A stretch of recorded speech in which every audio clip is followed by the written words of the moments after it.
Welcome to the Aceman, everybody. It's time to go behind the funny. This is Scott Higgins. And this is Ace Aceto. And thank you for joining us. Thank you for downloading us. Thank you for subscribing.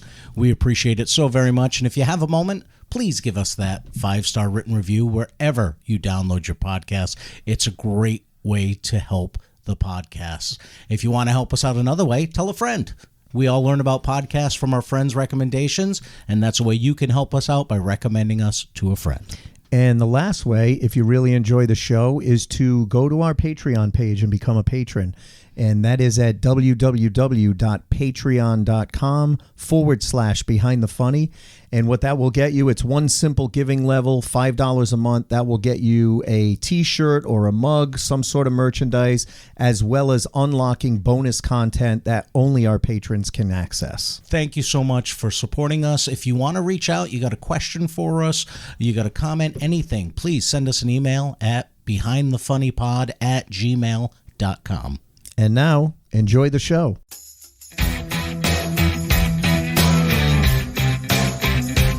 Be careful. He's and Scott Higgins, both of them coked up out of their minds.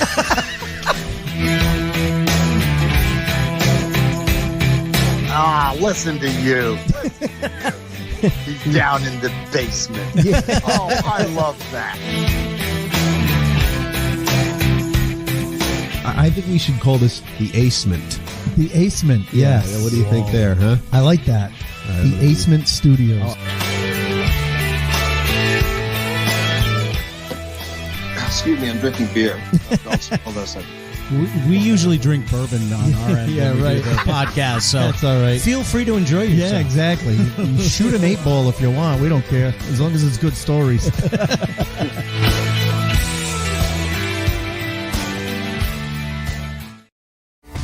Do you love 80s and 90s music? You freaking should. Yeah, because if not, you have issues. But if you do, then boy, do we have the podcast for you. The Mixtape. Yes, Matt, the Mixtape, where we chat about, 80s and 90s music mostly. Yeah, we sprinkle some other stuff in there too, though. A smattering of 70s and early 2000s. Throw in celebrity interviews, a lot of immature humor, and some actual content, and you have a hell of a good time. We do have a good time, don't we? Yes, we do. Check us out. Spotify, Pandora, Apple, iHeart, pretty much all the places you find podcasts. You can search for us, The Mixtape Podcast. That's 4 words. Find us, listen, subscribe, share, and stay awesome. Welcome, everybody. It's time to go behind the funny. Welcome to the Acement. My name is Ace Aceto, and you will notice our friend Scotty Boy is absent tonight. He is actually recording live at Daryl's house tonight. It's a Boston versus New York competition. Our good friend Kerry Louise is hosting that show, and hopefully a future guest, but a guy that I worked with years ago at the Comedy Connection, Frank Vignola, is a New York comic, New York, New Jersey, very, very funny guy, and so he is on the show with Scott. So Scott is absent today. We gave him the night off. We hope you guys still enjoy the show. We're going to have a great show. You just heard, before the show started, you heard a promo from our friends at the Mixtape Podcast. So definitely check them out. Great, great guys. Very, very funny. And just a really nostalgic podcast. It's really, really cool. If you're a child of the 80s and 90s, you got to go over and listen to that. They just this week had one about 80s and 90s cartoons, both Saturday morning as well as after school cartoons. So it was pretty cool. This week's bourbon date is an old friend who I've missed so much, and I found her on the cheap today. So we're drinking Angel's Envy tonight. So clinkies, guys. Cheers. Cheers. Cheers. And tonight, we thought, we were going to do a panel show where we kind of talk about a topic and then go deep on that topic. And I thought about it, and I started reaching out to people. And the first 2 guys that got back to me, I realized we haven't had on in a while. So rather than do a panel show, we figured, you know what? Let's just kind of check in with them and see what they've been up to recently, see what's been happening in their careers. I hate to call you guys new comics because now neither of you is really new compared to some of the people that we've recently had on. But I want to welcome to the Behind the Funny podcast, Mr. James Firth. Hey, good to be back. As you can tell, shot out of a cannon as usual. And our good buddy, Derrick Fonseca. Good to be back. Thanks for having me. So let's start with James, because I think Derrick was on probably more recent than you. It's probably been 3 years, 2 years since we had you on. I feel like not that long. No, I did one. Did you do one of the panel back. shows? No, you also had it was on Zoom. You had some comic from Connecticut or something who was new, who was. All right. I'm trying to think of who that was. Show or something, and sold it out or whatever. Oh, I'm trying to think of who the heck that was. Wasn't Scott Higgins, was it? Wow, I got James to laugh. Oh, hey, let's shit on Scotty Boy tonight. He's not here. It's okay. We can do that. Exactly. No, yeah, but it has been a while. I know we've had Derrick on more recently with some of the panel shows. So what have you? What's been going on in the world of James Firth? I got a new job at a clinic. Yep. I was working at a hospital previously, so this is much less stress and it's a better schedule for comedy. Absolutely, ideal. Yeah. Very important. Yeah. So for those that either don't remember or didn't listen or hear James's previous episodes, James is a nurse. Yep. Graduated now 2 years ago? Almost 2 years ago? Years, yeah. Was working in ICU? No, I was working med surge. Okay. And then a brief stint in the emergency room, but I did not last long. Yeah. You don't strike me as the ICU or the ER type. Yeah, I mean, it was just it's just high a bad stress. time. It's just a bad time to get into it too. Yeah. Yeah, you were on the tail end of COVID, right? Yeah, working in the ER, not you fun. got thrown to the wolves, man. Yeah, like everywhere else, it's short-staffed, and starting in a place like that, it really helps to have enough people. Yeah. Well, I mean, listen, all of healthcare seems to be short-staffed, Exactly. even private practices, everywhere. But in an ER setting, you're short-staffed. People are dying as a result. It's what I high mean? Stakes, yeah. Exactly. It's high stakes. And it's got to be high stress for you guys as well. Yeah. I mean, when I was there, I was newer, so I wasn't that good yet, and it's not a good feeling being incompetent, basically, because you're newer in situations that everything counts. So if you can't, you really kind of need people who are experienced, but.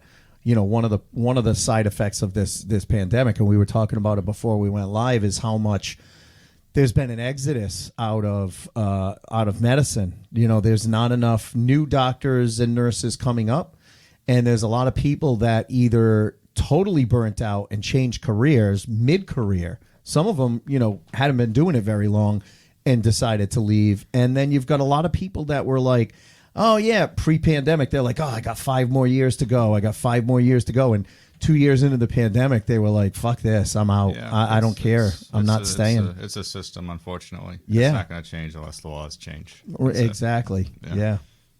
So you transferred over to a clinic, primary care, express care clinic? Yeah, it's kind of like a hybrid urgent care / when the primaries don't have like an appointment for something that can be taken care of fairly easily, like sore throats and stuff. Yep, you got it. A lot of COVID, a lot of flu, a lot of strep throat. Yeah, this year, that's what I'm hearing from a lot of the pediatric practices that I've been calling on is they haven't seen strep throat in a couple of years, and it's coming back with a vengeance. Oh yeah, like there was shortages of amoxicillin for a while, and then like Tylenol and ibuprofen, and there's no reason why there should ever be a shortage of those things. Like they've been around forever. Yeah, that's a very strange thing. Right.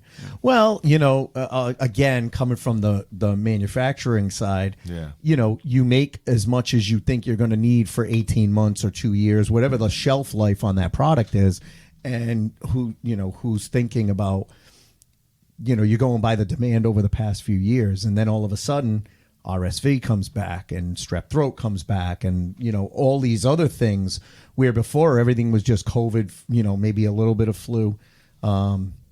There's been shortages on a ton of stuff. Yeah, it's been tough.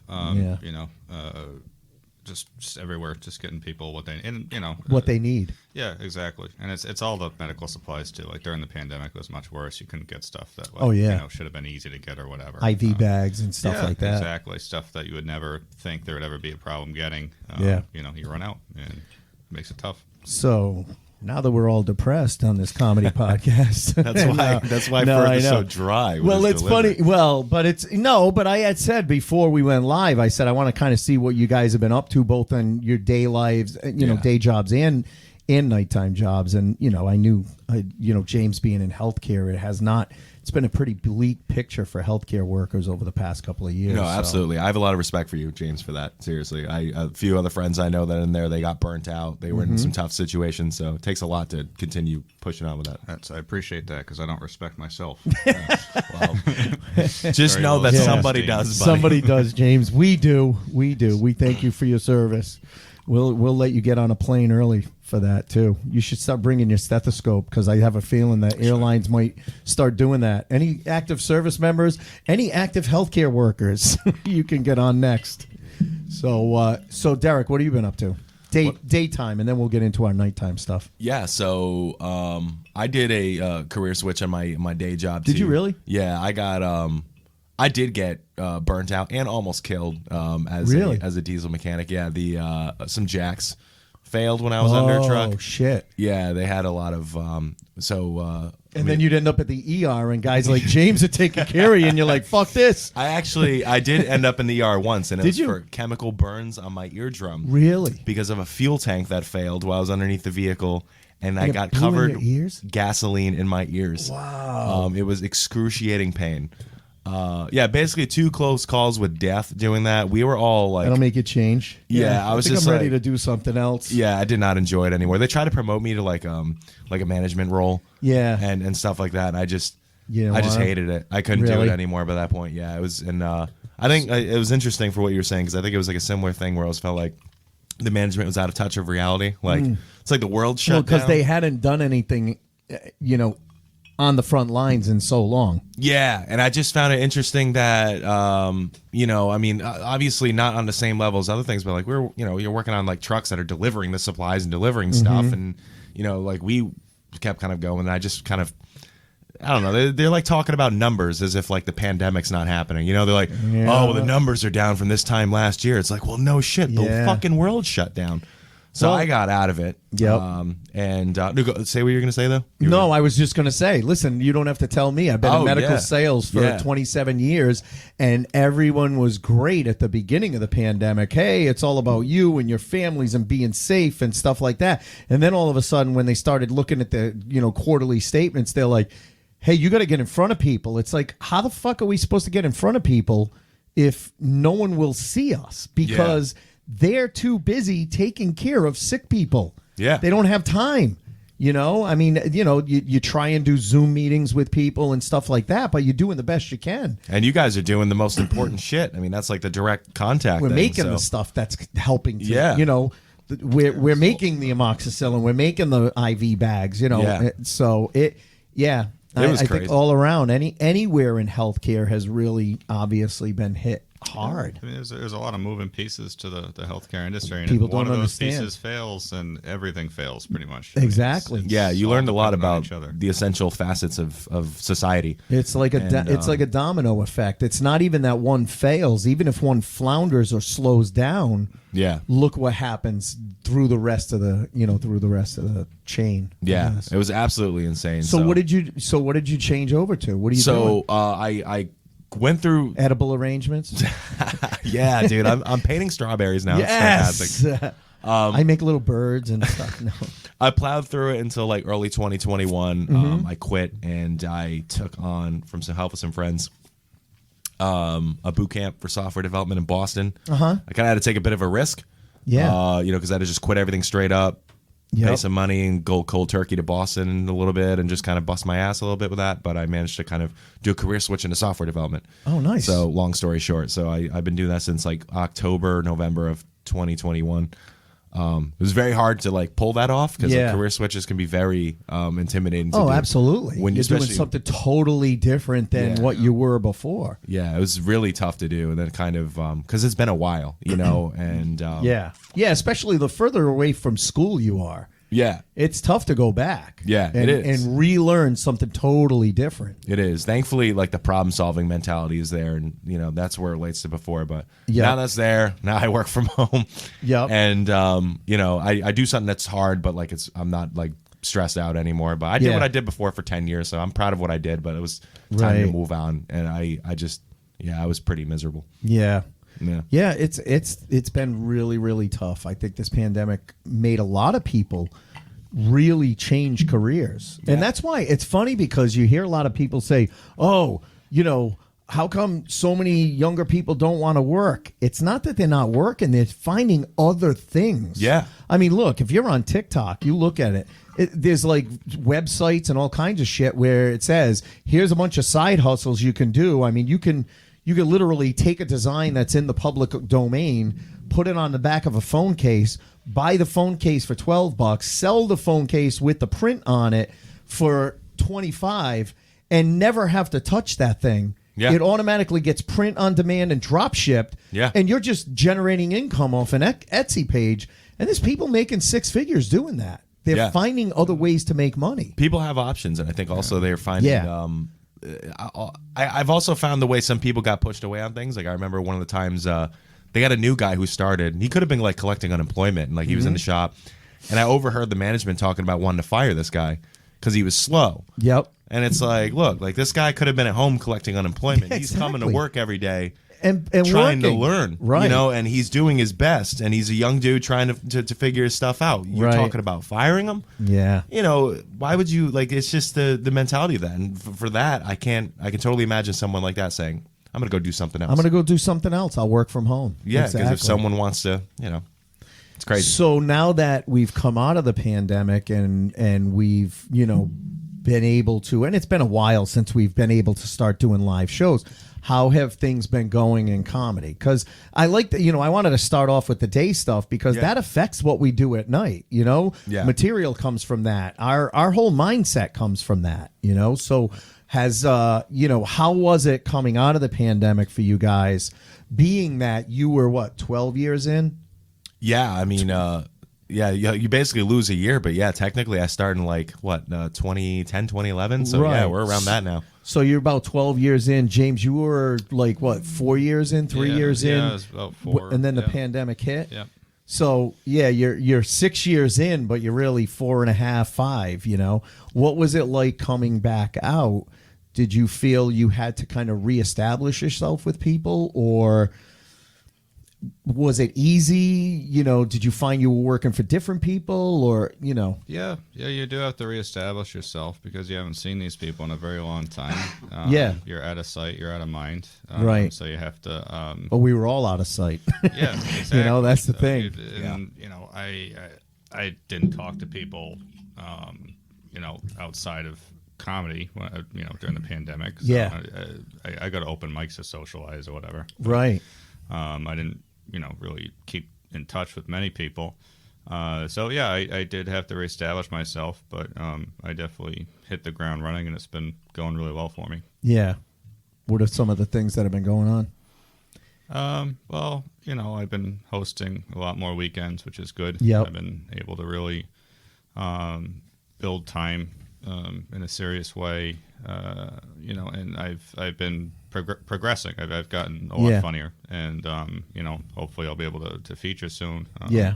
Just about there. So I mean, that's been a big goal of mine. That's the goal. That's farther than most people make it, really. Oh, absolutely. So it's been going well, and I'm getting funnier. And that's all.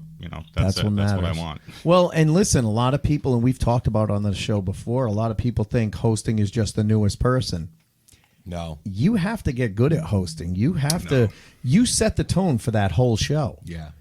So if you're not really welcoming or the audience isn't really liking you, now that feature comes up and they have to dig out of a hole. So the hosting spot is really important. I mean, that's one of the reasons on the Royal Flush Show why a lot of times I usually put a feature in that Joker spot that hosts the show. Yeah. Because they need to be high energy and really, get the crowd going. And I don't mean jumping around the stage. They just need to either have high energy or be welcoming.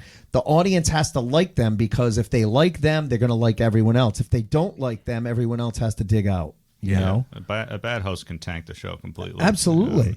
And they were definitely harder to find. I don't know about you after the pandemic.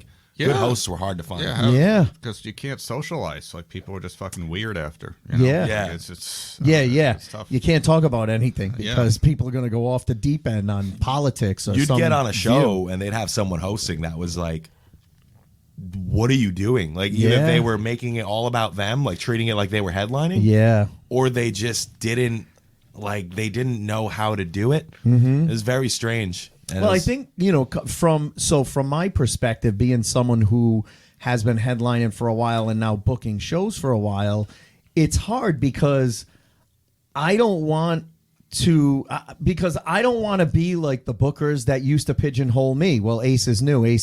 Well, all of a sudden, I joke about it. I went from being the fresh face of comedy to a comedy veteran in 1 year. Like 19 years in, people were still calling me a new guy. And then all of a sudden, once I hit 20 years, they were like, oh, this guy's a comedy veteran. And it's like,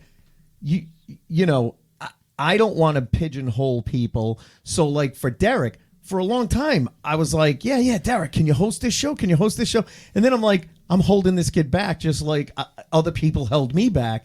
Derrick should be featuring. And then I think we worked together at Lineside Brewery for a Funny for Fun show. Yeah. And I got to see you feature and do really well. And then I was like, I the only way I would ever call you to to host, is if it was for a Royal Flush Show because I pay feature money for that hosting show. Yeah. And it's only because I know that you would crush in that role. But on a regular 3-person show, I would never host you again. I would put you as a feature. I appreciate that. You know? That's definitely kind. Yeah, it's definitely but it's true. Because I know how hard it is to move up. Yeah, You know? I feel like James and I were talking about this not so long ago. How like we go to mics now, and it's like we're the experienced guys at the mics. Isn't it weird? People look to you and they're like, "Oh, Yeah. can you give me advice?" And you're like, "I have no advice to give you." You know? Yeah, but a lot of people don't ask for advice. No. Yeah, they don't. It's You kind of have to pull them aside and give them the advice in a kind way, like, "Hey, you may not want to do this next time." You pick and choose the people who are not completely hopeless. Yeah, you have to know, and you have to know who can take that. Yes, that's that the problem. criticism. There's a lot of people that they don't want advice. And what I've also realized, I'm sure James, you have too. There are people who I think we've seen at mics sometimes where it's like I don't think they want to get better. I think they're just there for themselves. They're just angry. I don't Yeah. know. Yeah. They just want to scream into a microphone about something. But you could tell who's putting in the effort because you can see Right. they're trying. And then, if you're like, hey, I like that bit. Yeah. And then oh, really? And then they all of a sudden it opens up. And now they want to talk shop. You're right, because I've noticed that. I mean, not that, I say it. I don't go to open mics, not because I don't want to go, not because I think I'm above them. I've got ideas that I'd love to work out at open mics. It's just for me now, it's time. Yeah. But I will say, like, have you guys worked with Pat O'Connor? Not in a while. He's a guy from Connecticut. Yeah. He's one of those guys that Scott and I have seen where he literally goes to every open mic he can and he wants to get better. And if you give him advice, he's like, "Oh yeah, thank you. I didn't think of that." Or like you could tell he just wants to get better. And we had him on the show and he said he knows people that started at the same time as him. He's got a friend that started at the same time and then took like a year off and then came back and couldn't understand, like, well, why aren't I getting the same opportunities as you? And it's like, you took a year off. Yeah. Just because you started at the same time doesn't mean you worked as hard as Pat did going to open mics. And Pat has really come a long way. I just worked with him this past weekend.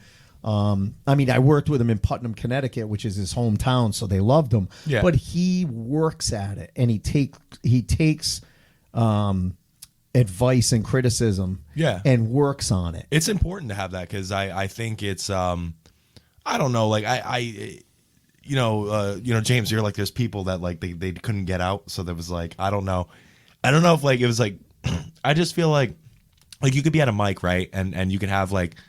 We could be at a mic and there's like an actual crowd there. Yeah. And instead of like, you could tell who's taking it seriously and who isn't, because if people are taking it seriously, they're like, nice, a crowd. Yeah. I'm going to try out these bits. They're appreciating and get a nice crowd. thing and see what I can do. And then you could tell that from the people that aren't taking it seriously because they're like, let me just start insulting these people. Yeah. Yeah, they just ruin it. And it's like, why did you do that? You walked the fucking table. Yeah. Right. Now everyone else after you who wanted to try real bits. Experience. And it seems like there's always going to be people at shows that say, I got into comedy because my friends told me I was funny. I had the same thing. People told me I was funny. I did impressions and I did goofy shit on the loudspeaker at the market that I worked at. But I think some people now are getting into it because their friends told them they're funny, but they haven't eaten that humble pie yet. Well, they're doing it to make their friends laugh. That's it. Their friends could be at the bar, and that's the You know what I mean? It's like I made Bobby laugh because I called this chick an ugly lesbian or something. Right. And it's like, and that's all I care about. Yeah, but I don't care about the people I don't know. You didn't do a joke. See, what needs to happen is they need to be at a show where their friends aren't in the audience and they die a miserable death, and then they're sitting there going, "I don't know what happened. I know what happened. You got cocky. Your friends weren't in the audience. You had this inflated sense of ego that you thought was going to just carry you, and it didn't." Now, that's the teachable moment for them, though. Yeah. Do you feel like, have you felt like you could teach anybody, though, James? Or like help advice on people? Yeah, I like, for people who I like who are actually trying, if I'll listen to their set and I'll be like, hey, this was really good. I think you can do better with that. But yeah, no, it has become like just I don't like know most of the people there now. Like yesterday, I literally sat at the bar and drank like 5 white wines by myself. That's first move. It was a little sad. Not even Mark Anthony Lewis. Well, his table was full. He's so popular. Guy, yeah, he's popular. I got there late. Which one is Mark Anthony Lewis? Mark Anthony Lewis is that the real deal? No. Tall dude. I'll show you a picture of him. You've seen him around before. Okay. At Mike's, but like he's just been a guy who just kind of did his own thing for years. He wasn't on social media. Oh, yeah. And now he's finally on stuff. Now and he's people are like, on. oh, wow, that guy's funny. He's a tall black guy, really smart jokes. Yep. They're like, if you ever move to Cambridge, she'll be their darling. Oh, really? But also, like, legitimately very, very good jokes. Right. Very good He jokes. worked hard. He worked. See, and you bring up a good point. He just shut up and just worked on being funny. You know what I love? You bring up a good point, because there are people who are open micers who have a website, social media pages. They've got a following. They do more work on building the following than they do on actually getting good on stage. Yeah. So this guy did it right. Yeah. And actually wrote jokes, got good, and now is like, all right, now it's time to go. He still has a flip phone.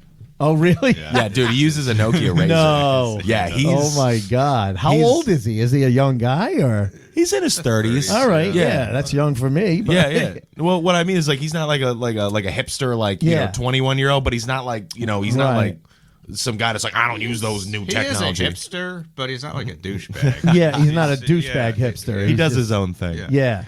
That's too funny. Yeah. Because, and that's the thing. And I'm not saying that kid Real Deal is doing that, but I've seen people like that will they're so worried about their presence and their Instagram and their I'm doing comedy now, I'm doing this and it's like, yeah, but you're still open mic. Like some of the best advice I ever got was from Charlie Hall.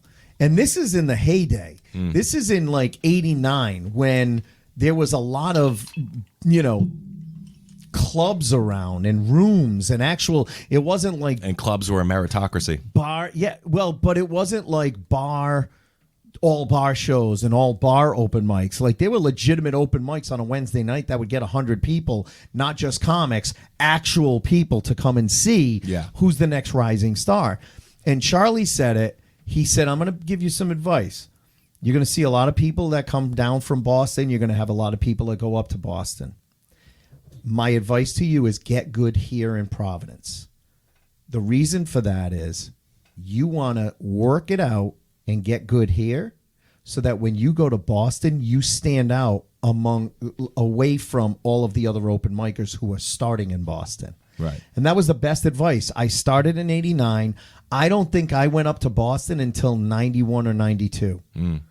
And by then, I got good enough where by like 95, 94, 95, I was getting invited to the Comedy Connection in Faneuil Hall to open up for all the big name acts. I opened up for Robert Schimmel up there, Dave Coulier, The Amazing Jonathan, Jon Stewart. Like I got a lot of calls to open up for the national guys because by the time I got to Boston, I had a solid set. Yeah.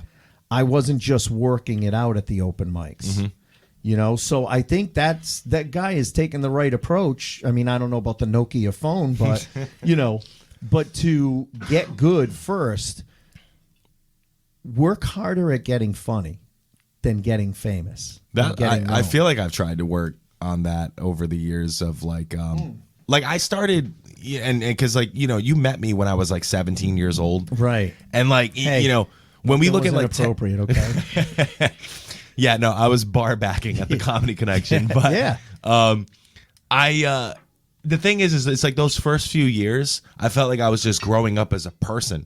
Let alone a comic. I wasn't even getting like. Don't get me wrong, I was getting comfortable on stage, but I wasn't like growing as a comedian yet. I was growing as a person and just getting comfortable. Well, then after like those first couple years, once I hit like 2021, that's when I started growing as a comedian. Right. That's when that kicks in. So it's almost like those first few years could be a bit misleading at times. Well, because we've all said it too. When you're younger and you don't have a lot of life experience and, you got to build it. You don't have like a full-time job or you've only worked at like supermarkets or restaurants or something. And all you know is the dirty jokes you told your friends. Yeah. That's what your material's about. Yeah. And that's why a lot of young people shouldn't rush it because you're going to grow. And that's another thing. When you see these people who don't do anything but go to open mics and they barely work like a job, you don't have life experience. You're going to be, I disagree. Yeah? You should start as early as you can. No, I'm not saying not to start early, but what I'm saying is there are people who will think that they should be further along, and it's like you're writing about what you know, your life experience. You're too young and inexperienced to have life experience. I think what you mean is like someone's like 18, they're like, I'm going to be a professional comedian. Yeah, and they haven't even. And I'm going to do dick jokes, and I haven't had a full-time job. Like it's not like they got a job, a fucking bill in my life. Yeah. I haven't. You know what I mean? That's what I meant. If you go about it a certain way, I think definitely you can be like a teenager, be like, I'm going to be a comedian, and if you do it correct, you'll be amazing in a shorter period of time. I feel like if your brain develops to do comedy, literally our brain doesn't stop developing until like we're 24, 25. 24, 25. Yeah, I think starting early helped with things like comfort and things like stage getting on presence, feeling comfortable on stage. Because I don't worry about a lot of the things. But your material probably didn't develop until you were older. Yeah, the material didn't, took a few years rich. before the material started getting rich because I needed a life experience. Right. But the stage presence and comfort, that's where those early years did great for me. Yeah. Because I don't worry in the same way. Like I always get laughed at sometimes because it's all like, I love how there could be like two people at an open mic. Like people be like, and then here's fucking Derrick, full energy. Yeah. Like it's a goddamn stadium. It's like, well, because I don't care at that point. Don't cheat those two people. Yeah, That's the but thing. that's the only way. That's the way I have to do it. Exactly. I've always been the same way too. I don't care if there's 5 people in the audience or 500. I'm doing the same level of energy. And you know who was like that? But love him or hate him, Dane Cook. I give him credit because I saw him jump around that fucking stage at the Comedy Connection in Boston in front of 25 people on a Wednesday night, just like he did at Madison Square Garden in front of 20,000. You know, never. I think one of the things that comes from experience too is realizing that it's not the audience's fault that they're small. Yeah. There's a lot of guys that will go up and shit on the audience and they don't realize, like, hey, you're shitting on the wrong people. You're shitting on the people that showed up. I used to, you know, when I would work the Connection, I used to actually, if it was a small crowd, I'd say, hey, give yourselves a round of applause. You guys are the ones that showed up tonight. How about a big finger and an FU to all the people that didn't show up tonight, you know? And make them feel like, all right, now I'm comfortable. He's not shitting on the fact that we're small, because that'll tighten an audience up right away. I like to acknowledge it because people are aware. It's They're okay aware to of acknowledge it. I do. It's but you it's- can't you shit should on never them shit for on them. it. Should never shit on. But I don't think you should ignore it as well. Oh. You could just be like, hey, this is weird. I know. Like you should Oh. just be like, hey, look, just whatever. It's gonna be weird. Well, I love your analyzations, James, because you're so dry with them. Yeah. And blunt, and that's just the thing with your style that I love so much. Well, and it's worked. It generally works It when does. you just like when you say what they're feeling. Because of course they're like, oh boy, this is strange. There's a lot of empty space. It makes them uncomfortable. It's like, oh, it's all right. It's all right. He okay. understands it. Yeah. Yeah. Well, and it's funny you say that because we had Jimmy Cash on, and one of the very first time Scott and I worked with Jimmy Cash was just at the tail end of the pandemic, where they were starting to open up and do tent shows. Oh yeah. So you could be under a tent, but you still had to be like, tables had to be 6 feet apart and stuff. So we did this tent show for Mike Katrobis up in New Hampshire, and under a tent, big round tables, and there's like 3 people at this table and 2 people at this one and 6 people at this one. Jimmy Cash gets up there and his opening line, and I told him when he was on, I said, I love this line. I fell in love with you when you did this. He goes, wow, this looks like a really awkward family reunion. He acknowledged it, but he didn't make fun of them. Yeah. So to your point, that's the best way to do it. Acknowledge it, but don't shit on the crowd. Yeah. You should always, unless the crowd's being assholes, you should always be graceful with the crowd anyway. Oh, yeah. I don't understand this aggression that some people are looking for sometimes, where it's like, why are you fucking mad at everyone that showed up? Like, right, exactly. If someone's heckling you, don't get me wrong, and they're being a dick, fine, go to town. Right. But if everyone's paying attention and minding their own business, they're going right into it. And I'm not talking about like John Brother, like, what do you do, brother? I'm talking about literally like, you fat piece of shit, to someone who's just minding their own goddamn business in the front row. If you notice, whenever John shits on someone, he turns it back on him. Yeah, that's true. You know what I mean? Look at this guy. Look at this guy. He's bald. How'd you like a 400-pound comic sniffing coke off your head? You know what I mean? He turns it around on himself. Yeah, with a crazy straw. But yeah, no, I think that's the right approach. You don't shit on the crowd, no matter what. Unless they're being jerks. Yeah. If they come at you with hostility. Oh, then of absolutely. course, yeah, but I mean, I was always taught to match the the energy. If they're just like, being a little bit inappropriate, you're not like, oh, you're the worst person in existence. I hate you, fat piece of garbage. Like, shut the fuck up. Like, you don't. It's just odd. Like, match them. You're a psycho. Like, it's very hard to And like someone. Unfortunately, there are some people that are like that. I think there are some people that are looking for getting like because crowd shock work videos are so in right now. Crowd work videos are so in right now. It doesn't matter where you are. Comic Berry's heckler, or just random stuff. It's like, where are you from? And they have a crazy story. Like, if you look at any stand-up videos on Instagram or TikTok or all even the reels, YouTube, a lot of it is stuff like that right now. Yeah, but what you don't understand is guys like Steve Hofstetter have been around for 25 years. Yeah. You know what I mean? Yeah. You're not that good to do that yet. Don't think that just because he does it that you can. Some people he's just not that good. I don't think he's that good. I think he's just mean. I don't know. I think he only does it when people come after him. But now I think people probably come after him because he has the reputation of being the guy that'll go after the audience. I saw him not do well at a show, and like he switched to that, like as if, the material's not working. Let me try to shit on the crowd. And it didn't was work. just weird. Oh no. Yeah. That's always the worst. So let me ask you, what are some of the high points? Because we always ask about high points, low points, and shit like that. But since the pandemic, since coming out of the pandemic, what are some of the high points for you that have happened? Like shows Go first, that you've James. been on. Yeah, we'll go with James first. Just Like a lot of the shows that I anyone that was you've gotten to able work do. with that you. Yeah, like Mark Norman, Jessica Curson. That's awesome. I've worked with tons of fun people there. Yep. I mean, they've given me a lot of the connection. Yeah. And it's only increasing. Yep. And doing festivals occasionally is fun. I've got to be on some shows with some really, really funny people. Yeah. And that's the best. What are some of the festivals that you've been in? Like, have you traveled for festivals or? Like Rogue Island. Well, yeah, that's Newport. You went all the way to Newport. That's good. That's far from me. All the way from Providence. That's true. That's a great festival. It is a great festival. Don't get me wrong, but it's not like you went to Burbank Comedy Festival. It feels good because of when the people that you get in that festival feels good to know you've worked with those people. Yeah. and it's a great way to like you can just shoot Listen, the shit with people afterwards. Doug puts together an amazing festival. Yeah, we it's haven't great. been there in a few years. I got to bug him on one of them. I know the spring one's coming up. I got to bug him. Maybe we'll come back in the fall because we had a blast. We got to talk to Alyssa Limperis before she started getting even bigger. Yeah. Her ex-boyfriend, I forgot his name because honestly I was just so enthralled with her that I don't remember his name, but he was really, really funny too. Yeah. We got to talk to a fair amount of people. That is a fun festival. It's a nice combination. He does a good job like throwing in like the locals. Yep. With like a lot it's of guys. It's a great mix with the locals and then a lot of the New York folks that he knows in New York. Yeah, you know? and guys that got some serious momentum, like Right. Ian Lara, like that Yeah. HBO special, Gianmarco Cerezi, and Yep.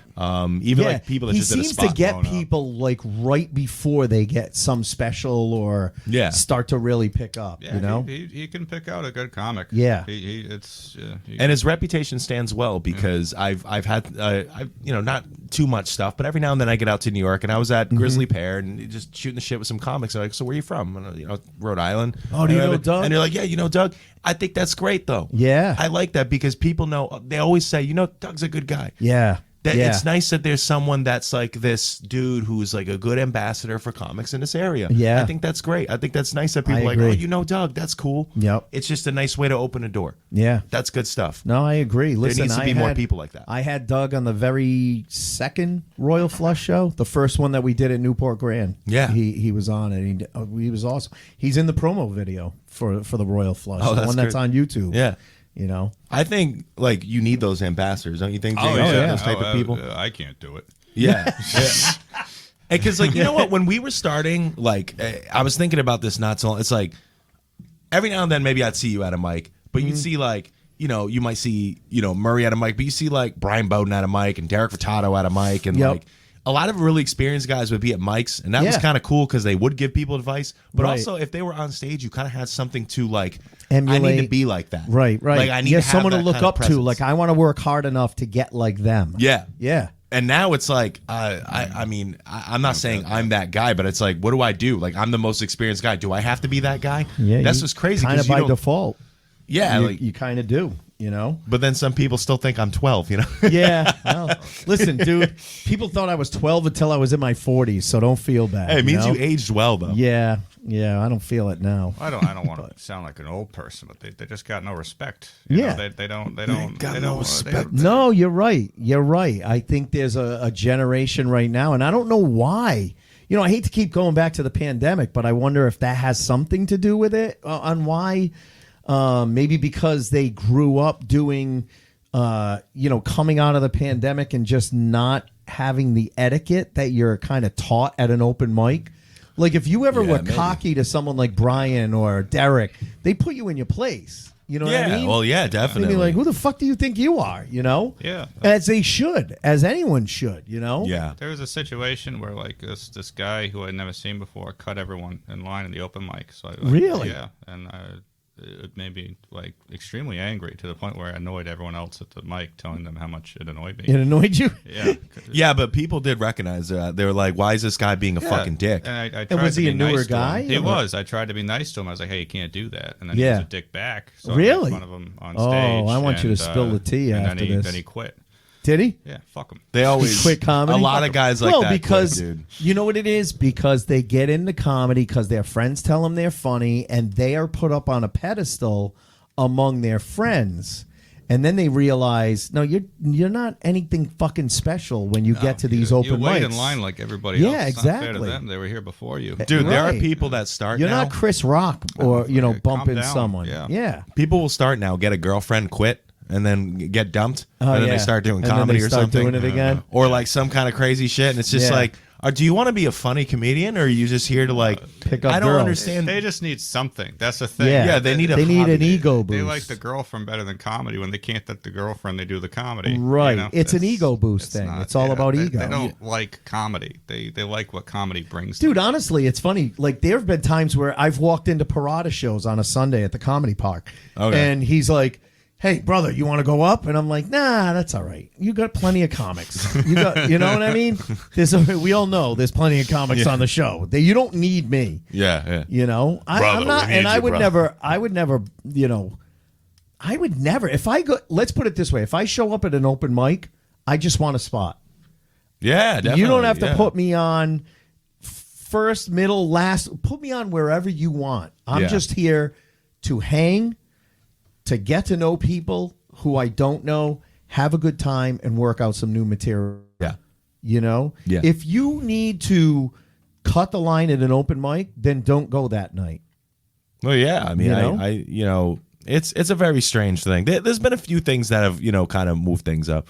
Show stuff's kind of been, I mean, there's those people. I think shows things have been, have changed to an extent. I feel like, I don't know about you, James, but I feel like crowds have been like more fun since. Well, they appreciate it they because they were appreciate locked it, down yeah. too. Yeah, you I know? don't think despite like all these videos we see online, these crowd work videos or whatever, I think honestly on average, most people are crowds are better now. appreciative. Yeah.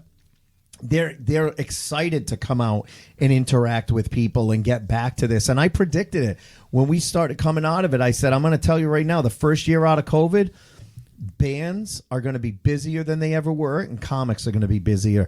I'll be honest. Like, I look at my schedule. Yeah. I have not sent one email to a booker this year. I have all my available dates, and I have all the bookers that I work with. Yeah. And I keep saying every week it's on my to-do list. Send avails to bookers. Send avails to book. Do you know right now, between now and the end of June, I think I have 3 available dates. That's good. though. I'm not trying. Yeah. You know, like, this is just shit that I'm either booking on my own or people are calling me for. So That's a very good thing, though. You It's know? nice. I feel like for me, that's been a thing that's changed is the diversity of people I've been working with.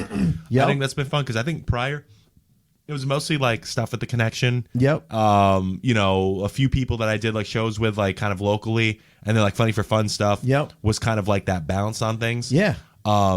But the Connection's kind of changed since then, obviously now, because now you got that backlog of comics. A lot of headliners bring features now. Yeah. That changes stuff too. So like that doesn't give the as many rotation is opportunities. longer. Yeah. And that's fine. There's nothing to Yeah, be yeah. angry about. It That's just how happens. it goes. Right. So it's like how Happens do you with any club. Yeah, how How else do you find fill in stuff? between? Right. Yeah, so you kind of move things out. So like I'm meeting people and so it's like obviously I hit up the guys I always hit up. I hit up Brian, I hit up Bill. Right. I hit up Jeremy Pearson. He started putting some stuff on since the pandemic. He's good. But like it's like you meet some guys that are putting on some interesting stuff. Yep. Glenn Ganesh started those shows out in Newport. Those have been pretty fun. Mm-hmm. Get out to Newport a little bit more now. I'm doing some stuff in New Hampshire more now, kind of networking there. Yep. Kind of starting to mess around like with Boston a little bit more. It's kind of been fun. Yeah. Kind of doing that because it's sort of like after the pandemic, once things started rolling again with comedy, you had to get the ball rolling yourself. Really. Right. So it's like, how do you do that? Well, I just start hitting people up. Well, because as bookers, what did they do? They started calling the people they always worked with before. Yeah. And I've never been But into because anyways. everyone's busier than ever. Yeah. A lot of times the people that they were going after were already booked. Yeah, you know, yeah, that's definitely. I'd like to get to a point where I never have to reach out to anyone ever again. It definitely gets awkward. I still don't do it. Like I don't reach out. No, at all. well, and listen, but that comes and goes with comedy. Yeah. There were there were years I never had to send avails to bookers. Right. I would go to the Connection, I get 4 weekends a year. I'd go to this club, I'd get 4 weekends a year. I'd go to, Parada, he'd give me 2 or 3 different dinner shows. And then it was just, you didn't have to. People just called you. But after a while, there's now a million more comics. Yeah, there's definitely a lot more people doing it. And now, there's too. less rooms than there used to be. We're kind of seeing a resurgence now after the pandemic. Yeah. But it's still not to the point where when I started in 89, every fucking restaurant had a back room where they did a comedy night on a Thursday, Friday, or a Saturday. Yeah. I mean, that's a cool thing. See is all it gets these rooms time. that Parada does? There used to be 10 times that many rooms. Yeah. And it wasn't just Parada. Mike Clark in Boston had them.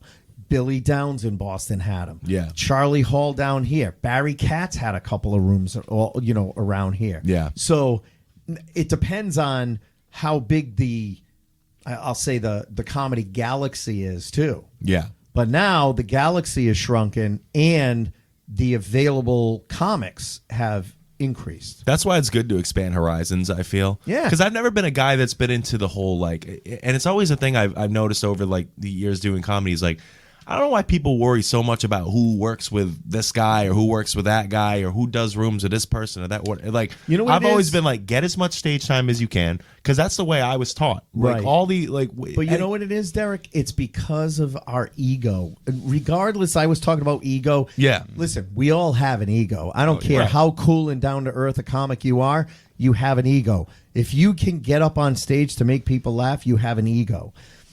The problem is, we start to think oh, this guy doesn't book me. What's wrong with me? How come they don't book? And now when you get to the point, Scott and I have talked about this, when you get to the point where you're I have no hard feelings against someone that doesn't book me.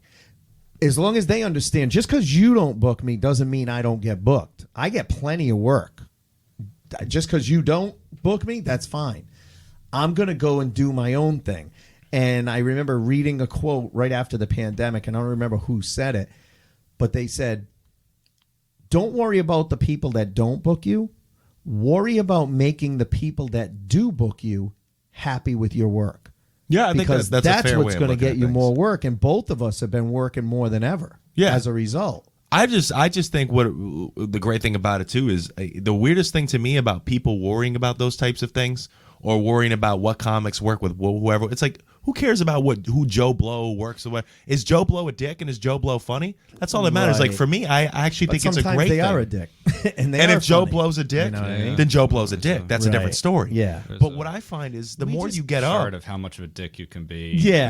How There's a funny you dick. are. Yeah. It's a whole If you're really axis. funny, you can be an asshole. Yeah, right. there's a ratio. It's like the crazy hot matrix. We have the funny dick matrix. Yeah, We're gonna go through that one time on a flip chart. I find that it's I think it's great. I like working with different types of people, different whatever. I mean, yes, there's obviously the people that I happen to work with the most, or I do shows the most, or whatever. Yep. But it's look, I'm down for anybody. Yeah. If you put me on a show, I'm gonna give you 100%. Yep. I want your show to go great because I'm on it, and I want us all to look great. Right. And I'm gonna go 100%. And the different experiences enriching your capability as a comedian. Exactly. If you only work with this guy or that, I want to work with anybody. I like everybody. If as long as you're not an asshole to me, I'm down to work with you. Right. And I just like getting as much experience as I can. That's what's been fun now. It's just kind of who can I work with? Yeah. Who's whatever. Because the more you expand, look, I'll give you an example. Yeah. The guy who booked Scott for this show tonight, Mm-hmm. the way we met him, he was on his way to do a comedy festival. Mm-hmm. One of the nights got canceled. I don't know how Mike Murray met him, but Mike calls me. He goes, dude, you have a show on. It was a Funny for Fun show. It was the church one that I do. Oh. That was fun. you did. Right? So it's Knights of Columbus. They do it in the church hall. So you got to be clean. You need to be a clean comic. Mike calls me up, says, hey, I know you've already got the show booked, but I got 2 comics that are on their way up they got screwed. Something happened with the first night of the festival, so now they don't have anything. Can I put him on your Funny for Fun show? I'll pay him out of our funds. You just pay your comics and I'll pay them. We had a 4-person show that night. Now, one of them I had worked with years ago in Boston, this guy Tom Briscoe out of New York. Awesome guy. The other guy was a guy named Mark Riccadonna. Now, Mark Riccadonna, I didn't know him from a hole in the wall. They fucking loved him. I struck up a friendship with him. In the meantime, he does a 24-hour marathon fundraiser for, I can't remember. Oh, it was the Guinness Book of World Records, but the money was going to multiple sclerosis. Right. We did this online thing. We were on with Rich Voss. The really long one? That really? Yeah, I was on that. So Yeah, you were on it, too. but in the middle of the night, right? So Scott and I were on it too. I was on it a couple of times that weekend. I love Mark. Mark then gets us on his Twitch channel, Drinks, Jokes, and Storytelling. We go on his podcast. He comes on ours. We meet Richie Byrne, who was the warm-up act for Dr. Oz. We have Richie on. So now we're starting to build this network with the New York guys. Yeah. They go, oh, you know what? You're going to meet our friend John Poveromo. I'm like, I know John Poveromo. I had him on my Royal Flush show a couple of years ago. Now we're intertwining. Frank Vignola, who he's working with tonight. Right on. Well, now Mark reaches out and says, hey, you ever seen Live at Daryl's house? We're like, yeah, Daryl Hall from Hall & Oates. He's got musicians. He goes, yeah, they want to start doing comedy there on Wednesday nights. I'm bringing, Mark used to book something called Boston versus New York at Bridge Street Live in Connecticut. Bridge Street Live hasn't come back with the shows since the pandemic, so Mark is doing it up at Daryl's house. All that because I said to Mike Murray, yeah, let's fucking take care of these guys. They're fellow comics. And now Scott's on the show, and I'll hopefully get on the show soon. I've had Mark on more shows. Scott had him on his Bradley Theater show. Yeah. So it's like, yeah, it's great to work with other people. Yeah. Riccadonna was a writer for SNL. It enriches everybody for us to be able to do stuff together. There's no reason to be like, oh, whatever, or like different styles. But we can't listen. I get it. We can't. You still can't help it when you see like, and I've talked about this before. You see someone post on like, hey, I'm going to be at Comics at Foxwoods opening for Joe Coy for a weekend. You're like, fuck, I wish I could do that. Oh yeah, for sure. You know No, what there's I mean? nothing wrong with aspiring on shit. Yeah. You still get a little bit of jealous, and you're like, how come I couldn't get that? But ultimately, listen, there's plenty of work for all of us. We're all going to get opportunities. So the less you're an asshole, the more good is going to come to you. That's my theory. Yeah, that's for sure. So what kind of cool shows have you been on since, because we asked James like 15 minutes ago and then we got off on a tangent. Yeah. What kind of cool shows have you gotten to do? Rogue is another the good Rogue, one. So, Rogue Comedy Festival. Rogue was a lot of fun. It's cool because it's so successful now that they're not just doing it in the fall; they're doing a spring one too. Yeah, it's good. It's a good one. That one's always a great one to be on. In terms of fun shows, so that's been pretty good. I've just I've liked that I've just had like a few different shows where I'm featuring more and I feel really strong with every set. Yeah, that's you definitely are a strong feature because again, you're high energy, you're likable, and your material's funny. I still don't mind doing a 7-minute set, but to have those opportunities, I'm grateful because it allows me to work on the ability to do that.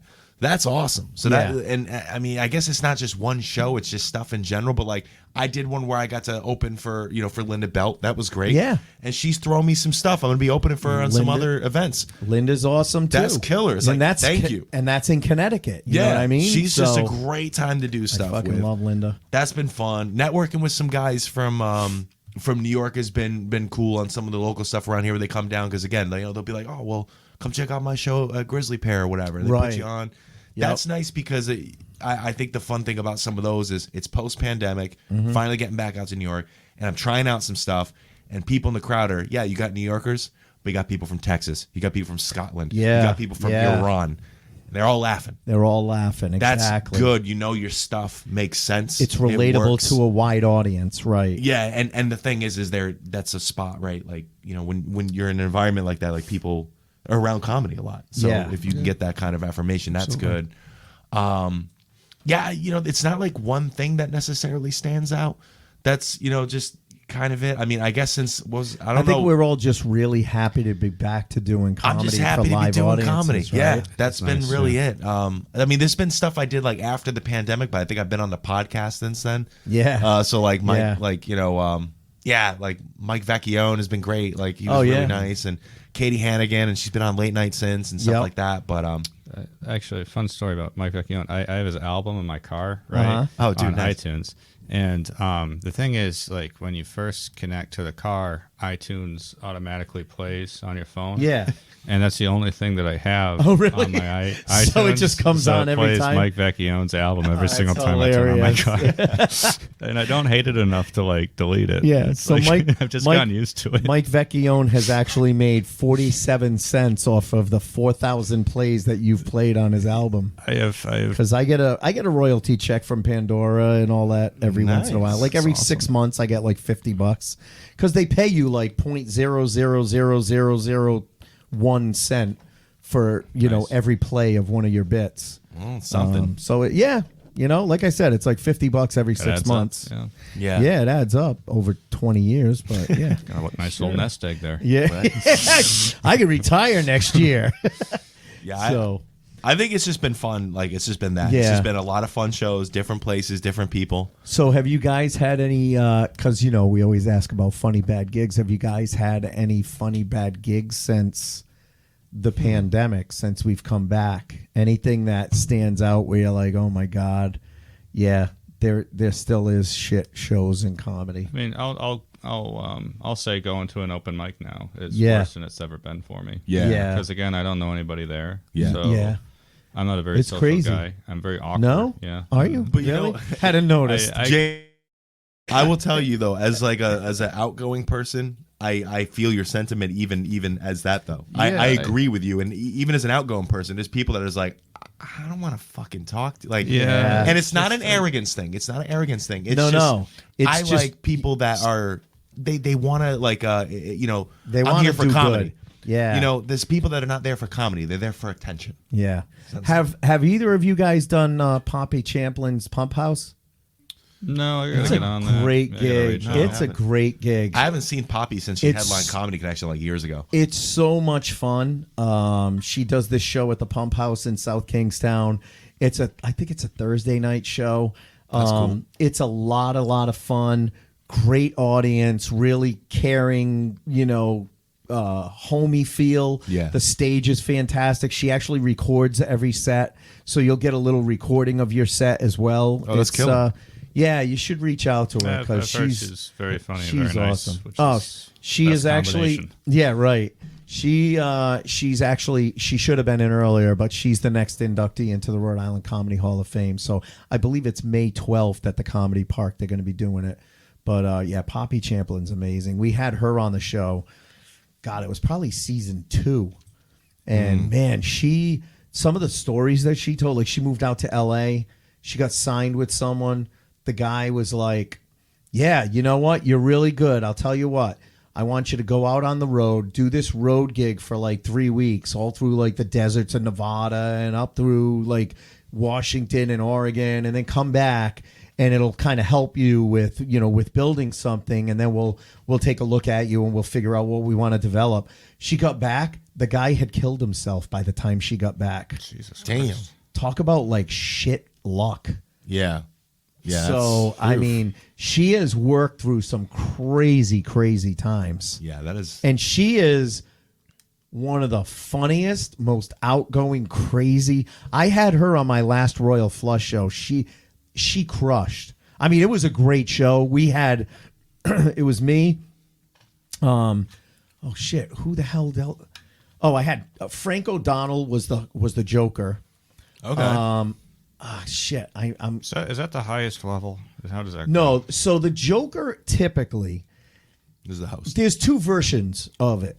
There's one where I host the show. Once I get the place established, I host the show. And then the Joker comes up and does almost like a feature set of 15 minutes.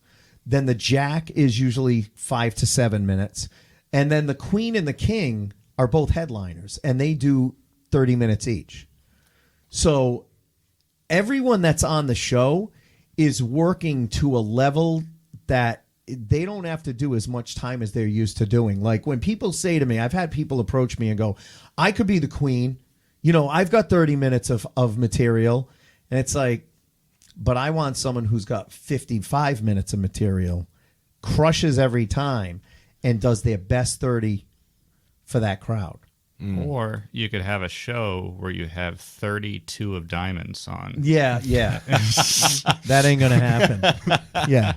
And believe me, that's an open mic show. 4. Exactly. Yeah. A four of clubs. Yeah. A 4 of clubs. Yeah. No, I'm the booker, asshole. No, but typically. That was awesome. But once I get it established, the Joker is the host. That's why I want someone who's a feature, who's high energy. They can do 10 minutes up front and then keep the show moving. And then the Jack, Queen, King, and I'll close out at the Ace. And so I had Frank O'Donnell as the Joker. I had Karen Leochi, who's a newer comic. She was the Joker. The Jack. Like this, right? Yeah. I'm she from talks North like Providence. this, yeah.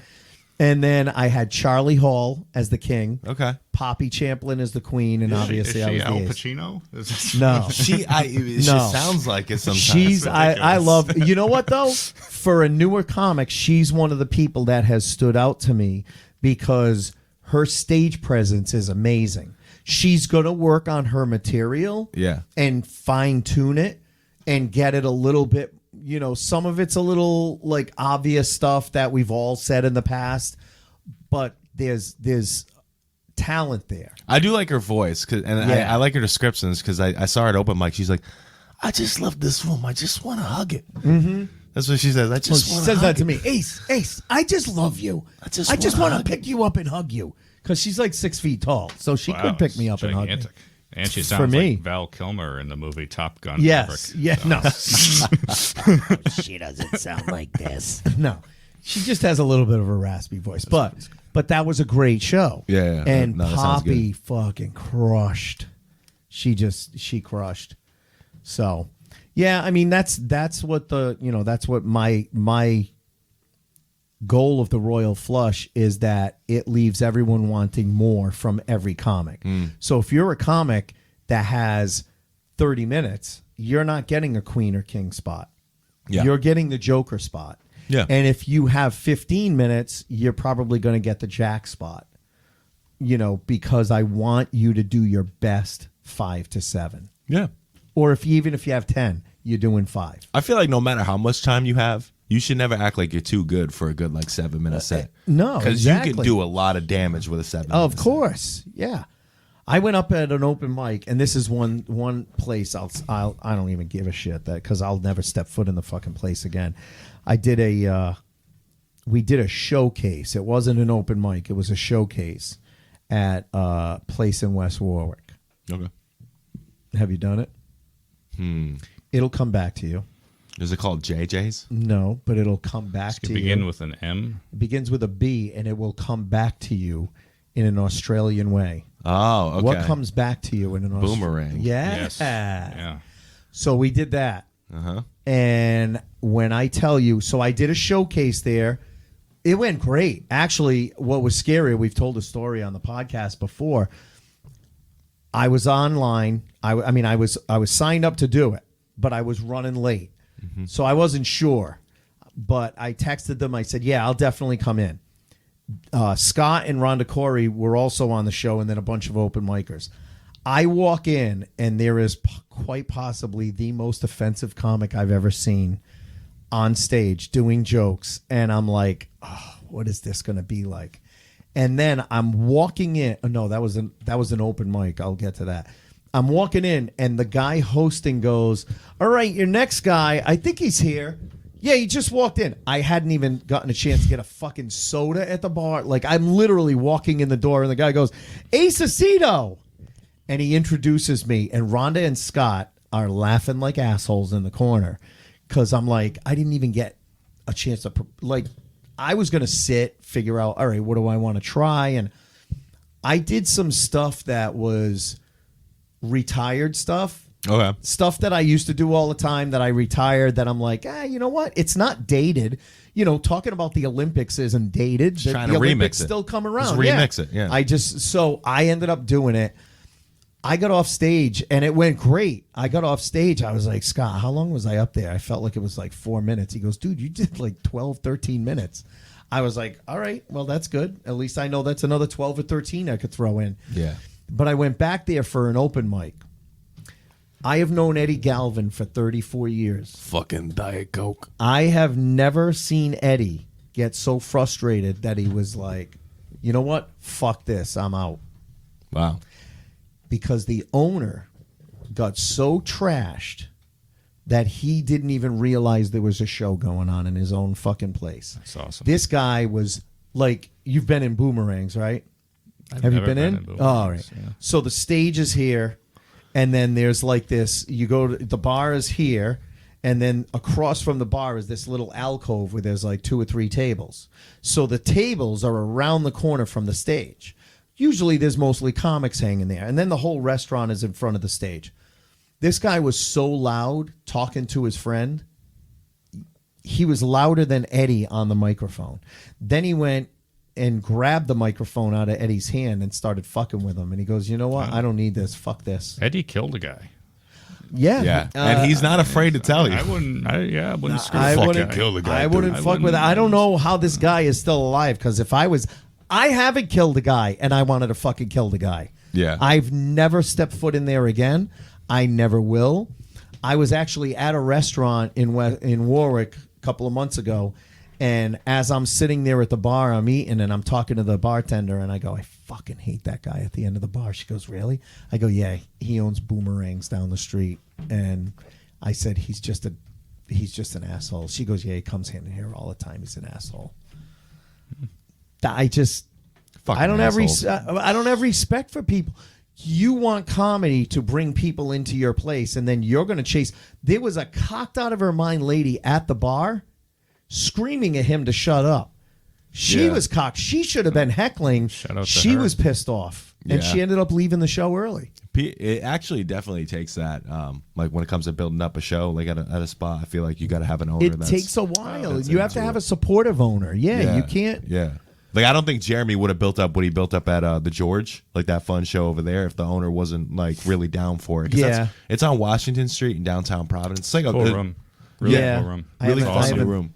I've heard it's cool. I've heard that. Yeah. I've heard Askew is fun. I've heard a couple of other places down there. It's a fun room, but Yeah. the good thing about it is that the owner, who I met one night on a show or whatever, he's like, "Oh, I'm really glad we started doing this over here." He But supports that's good comedy. that you He support wants it. Yeah. Right. Exactly. because it's the only way you're going to make it work. Yeah. You know. Can you give us more riddles? Riddles? Yeah. What do you like mean? for talking shit about things, just make us Oh, puzzle when you it said out. boomerang, Yeah. like the boomerang riddle. You like that? Yeah, I don't that know. was I fun. fell like I lost you there. There was a guy playing a I don't think- didgeridoo in the back. Yeah, exactly. You know what's funny? I was going through old pictures on my phone because, you know, we all have 5,000 fucking pictures on our phones. Yeah. I was going through old pictures and I found the picture of James and I when we did the show in upstate New York. Was it upstate New York or No, it Vermont? was Vermont. Vermont, Yeah, when we Vermont. stayed at the bed and breakfast. And I have a picture of James sitting in a chair holding a fucking a bottle with a ship in it. It's Captain Stubing's office. That was the awesome. creepiest Yeah, place. that guy kills people. That guy has also killed people. That guy. I'm is sure Eddie he Galvin. has. But he kills people wearing Captain Stubing He does. uniform. Yes, that you was Terrifying, dude. very- Yeah. it was scary. It I was. didn't even close my eyes the entire night. know? Yeah, because it was a little creepy. And then, of course, James got the nicer room. I did. I got the suite. He got the suite. Dude, I'm in some sweet. fucking twin bed in a fucking, Well, I'm taller. tiny room. so- Yeah, I know, but I'm the headliner. I mean, should have gotten yeah, a but- nicer But place. James is a long boy. Yeah, you assumed that he was is. the alpha. Yeah, exactly. Exactly. No. So what can I promote for you guys? Any shows coming up? This will be out next week. So any shows that I can promote for you that are going to be coming up in April as they both pick up their phones. And I'll take this opportunity to just say, hey, guys, a couple of announcements. Again, check out our friends on the Mixtape Podcast. And you can find them under _mixtape_podcast. Great podcast about 80s and 90s. Also, if you'd like to support the show, please tell a friend about us. Let them know that you enjoy the show, and that's the best way to grow the podcast. We also have Buy Me a Coffee. If you go to buymeacoffee.com and search for Behind the Funny, Classic. you can buy us a bourbon, because we've been very transparent with our audience, letting them know that we won't be buying coffee with it. We got some great shows coming up. I don't know if I brought this up on the last one, but next in 2 weeks. Well, first of all, let me say next week we're re-releasing an episode that we did a few years ago during the pandemic, because our good friend Mike Kaplan, guy who was originally from Boston, had a Netflix special, is down in New York. He just released an album, and it's going to be coming out. So in honor of his album, we are going to be re-releasing his episode. It was a great conversation with Mike. He's one of the funniest guys. So odd. He's got a very dry wit, and he actually studied linguistics in college. So some of the words he uses are a little too big for us, but you can kind of listen to us get puzzled on it. And then the week after that, we have Roger Kabler coming on, who had a TV show back in the late 90s, his own TV show, and now he has a show, live show, and a movie called Being Robin. He's an impressionist, but when he does an impression of Robin Williams, he actually looks like him, and so now he does this show. Oh, is that the one that people have controversial opinions? Like he does he acts like he's Robin Williams, but shows as Robin Williams. He literally, it comes out and it's like watching Robin Williams. But is it controversial? Really? Well, are people saying it? Really? Well, then you want to listen to this, because it'll be controversial. Interesting. I didn't know that. I guess I feel like when you're, like an act like that, someone that's so well loved, there's always going to be controversy, right? Exactly. Yeah. You know what I but mean? when I tell you, after we go off the air, I'll show you the promo video. It looks like you're literally watching Robin Williams coming back to life. Yeah. He did it because, I don't know about the controversy, but he did it because he truly loves Robin Williams. And looks up to him and emulates him. So it's coming out of a place of like purity and love. He's not trying to capitalize. Maybe people think he's trying to capitalize on Robin Williams, but knowing it's a tribute. Yeah, it really is a tribute. Sounds like a hack. No. It really is a tribute. He's not doing Robin Williams' act. You know what I mean? He's just truly emulating him. But we've got him coming on in a couple of weeks, so definitely check back on that. And what do you guys got to promote now that I gave you 5 minutes to look at your phones and figure out what the fuck you're doing in the next month? I'll be the connection with Randy Feltface.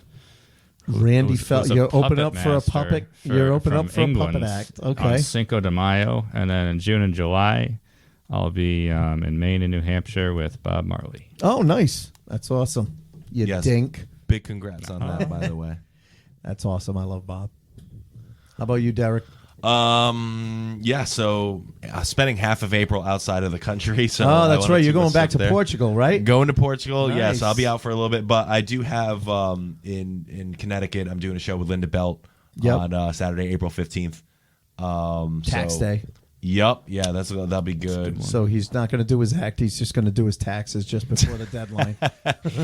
At a place called Kiltonic Post. I know it's going to be a good time because it's always great working with Linda. And then I would just say apply for a comedy the Boston Comedy Festival. So I would keep an eye on that lineup. I'm hoping I get up on there. Nice. When is it this year? Did he change the time? It used to be in the fall. It's going to be in like around Mayish. Right? Yeah, that's what I thought. He was doing it earlier this year. Yeah, I believe it's around Mayish or something. And that's someone else we Scott and I were talking about, because we had Jim McHugh, the person who runs the comedy festival, Boston Comedy Festival. We talked about it. We're going to try and get him on before the festival comes up. And who knows? A couple of years ago, we actually went up there and did a couple of shows from the festival, interviewing different comics. So we may try and get up and weasel our way up there. There's a comedy club now, right? Does he He's have got a comedy few club? comedy clubs. Oh, He's got City Winery in Boston that he does comedy at, and he's got McHugh's Comedy Club up at the Roundabout in Portsmouth, New Hampshire. Cool. So I was supposed to be there this past winter, and then we got the one major snowstorm that we got. Right. So we ended up having to cancel it. So I'm hoping to get back there. But yeah, so listen, folks, we've got some great guests coming up. Like I said, we're gonna have, hopefully we'll get Jim McHugh back on. We're gonna have Mike Kaplan's episode re-released. Roger Cabler, not being a hack, but doing a tribute to Stirring the pot. Yeah. We're doing a tribute to Robin Williams. So stay tuned. We've got some great shows coming up. Scotty and I will be back in 2 weeks after the Mike Kaplan review. And I think that's it. Other than that, folks, we will talk to you next week.